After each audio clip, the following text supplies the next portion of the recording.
Now we are here at the Henry Ford Museum of what, automobile innovation, or just Museum of American Innovation. Of American Innovation here in just outside of Detroit. So this is a big, pretty, beautiful building. It's like they got a gift shop and everything. So we're going down here to the main entrance. Be sure to like and subscribe and check out some of our other videos of cars, especially what we just did at Roush. Roush was cool. And it was free, so it was good. But anyway, we're going to take you through this place here and give you some video of some of this, because we're just out here living The coolest life.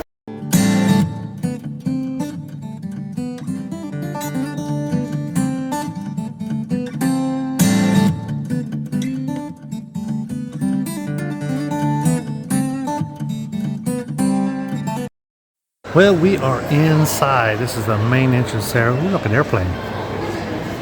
This is a big open area, and here is the map of such place.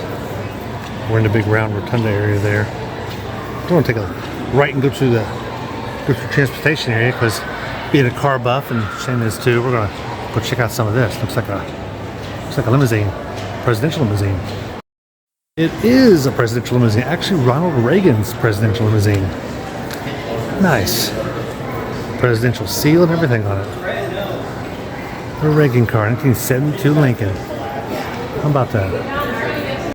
This one is JFK's presidential limousine. I should have had that one in Texas. Ooh, yeah, I know. President Kennedy's. This is a step here that Secret Service would stand on. A lot of times you'll see they'll have a handle built in, but there's no handle on this one, but there's definitely a step so they can stand on. The Kennedy car, 61 Lincoln. This one, the last one they have here for presidents, this is the Teddy Roosevelt Brougham from 1902. Wow, this was actually pulled with horses. That's what he's got there. Look at the size of this behemoth. Check out some videos we made. Check out right there, I want to put a video of the trains that we looked at. I think it was in Scranton. This reminds me a lot of that. This is the Allegheny locomotive from 1941, where they repainted all this stuff. And they got a smaller one over here. No place to sit on this. I guess it's just nothing but a pusher. This is from back in the day, so far back in the day that these actually look like stagecoaches that they're running here. This is called the 1831 DeWitt Clinton. Wow. That's why you don't see, well, so they had steam engines, they just weren't putting them in cars. They put them on trains instead. That's a classic train there. It's an 1858 Rogers. It's got the cattle guard on the front of it, because you're going through cow pastures. It helps remove animals that are in your way. The President. 1929 was called. It's nice. Like all the gold accents on it. Got the classic big giant smokestop.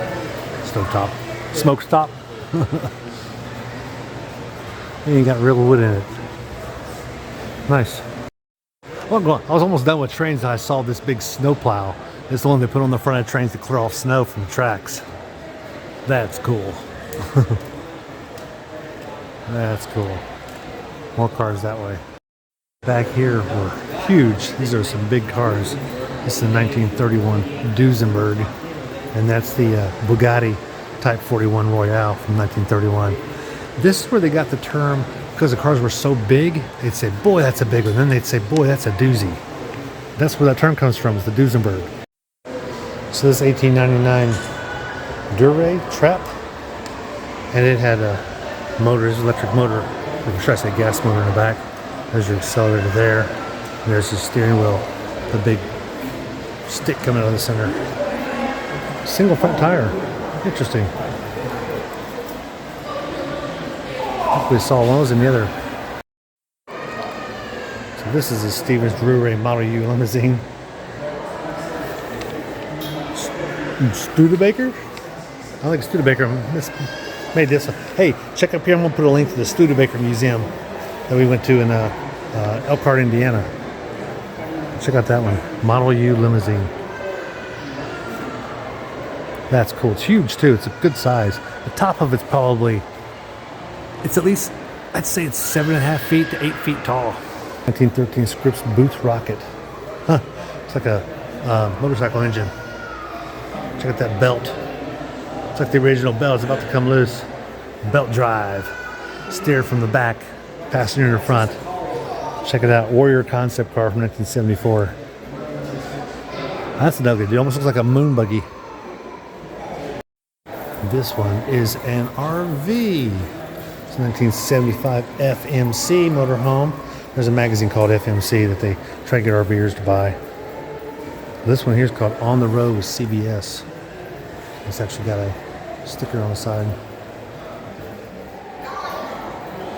But it's definitely an RV. It's got a fridge inside of it and bathrooms and everything else.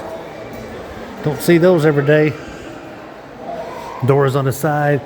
You'll see a lot of RV motorhomes that have the doors on the side. A lot of them quit making them, especially Tiffin, they quit making them because people were falling out because they were so high off the ground and not used to being that high off the ground because their other vehicle was a car, they were falling. So that you'll see more and more motorhomes do not have a door on the side anymore. Except the C-Class. That one's pretty cool looking. Not your grandmother's Ford Fiesta. I'm just saying. It's the ST from 2012. Check out the pictures. There's a drift a little bit there. That one's jumping through the dirt. Ford Fiesta hybrid functioning vehicle. Wow.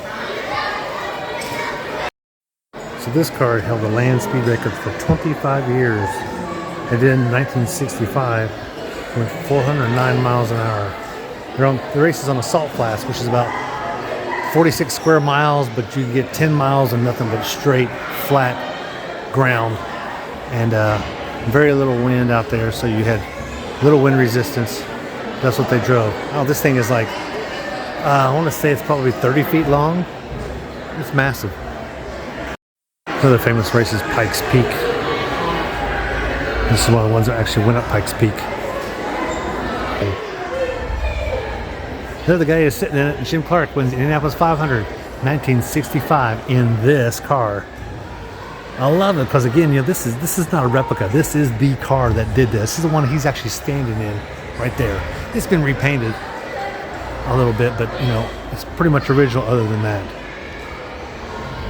Wow. The racing Ford GT, yeah. I think that you can't probably start that car and drive it. You probably can. Yeah, that's right. The whole hydraulic system went out. It's crazy. That was actually a racer because he's got a net inside of it. Yeah, well, I mean, it's been sitting for over 2 years. Yep, sure has. 2016. Looks like they got a NASCAR experience area here. I mean, how can you not be doing race cars and not be doing NASCAR? The wheels have recently changed because they went to, now NASCAR's only got a single hub on the inside of it, so it makes them faster to change instead of 5 lug nuts. That's what they do here. They let people inside here and let them change and practice against each other. It's cool. That is a dragster, also known as Top Fuel. Another one over there, more of a stock. That one's a Top Fuel there.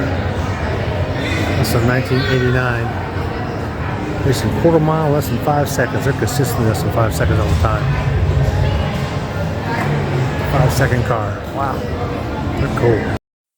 And what would a place like this be without a Volkswagen Bug? You just can't do it. You can't do it. Volkswagen Bug, so iconic. This one's from 1901. It's called the Columbia Victoria. The driver's in the back. This is actually an electric vehicle. Really nice. It's in great condition.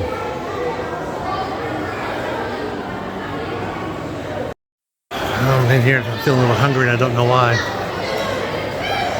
It's a hamburger. I've got an app for it. Yeah, I wanted to take pictures of everything. This is actually one of the first self-driving cars from 2016. It's got all the monitors around it and everything. To line of sight. See how it's got the poles up top? You can see it better when I move, can't you? This shows you the DC-3, how it compares with size with the 737. Because here's the 737 full size. It actually shows you the inside, what it would have looked like, that plane. That's pretty cool. And they got videos from the outside, what it would have looked like flying. You can see the wing there. These two brothers, it's cool. Great pioneers. Another great pioneer, Neil They got a little video about them. Armstrong.